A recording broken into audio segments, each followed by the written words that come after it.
এক মহিলা একটা অজগর সাপ পুষত। সাপটা সে অসম্ভব ভালবাসত। অজগরটা লম্বায় 4 মিটার এবং দেখতেও বেশ স্বাস্থ্যবান ছিল। একদিন হঠাৎ তার আদরের অজগর খাওয়া দাওয়া বন্ধ করে দিল। কয়েক সপ্তাহ চলে গেল, কিন্তু সাপ কিছুই খায় না। আদরের সাপের এমন অবস্থায় মহিলা দুশ্চিন্তায় পড়ে গেল এবং উপায় বুদ্ধি না পেয়ে শেষমেশ সাপটাকে ডাক্তারের কাছে নিয়ে গেল। ডাক্তার সাহেব মনোযোগ দিয়ে সব শুনলেন এবং জিজ্ঞেস করলেন, সাপটা কি রাতে আপনার সাথে ঘুমায়? মহিলা উত্তর দিল, হ্যাঁ, ঘুমানোর সময় এটা আস্তে আস্তে আপনার কাছে এসে, হ্যাঁ, তারপর আস্তে আস্তে আপনাকে চারপাশে মুড়িয়ে ধরে। মহিলা বিস্মিত হলেন এবং জবাব দিলেন। এইবার চিকিৎসক খুবই ভয়ানক এবং অপ্রত্যাশিত কিছু বললেন।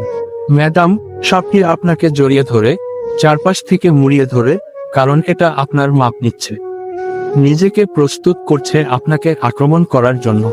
এবং হ্যাঁ, সে খাওয়া দাওয়া বন্ধ করেছে যথেষ্ট জায়গা খালি করতে, যাতে সহজেই আপনাকে হজম করতে পারে।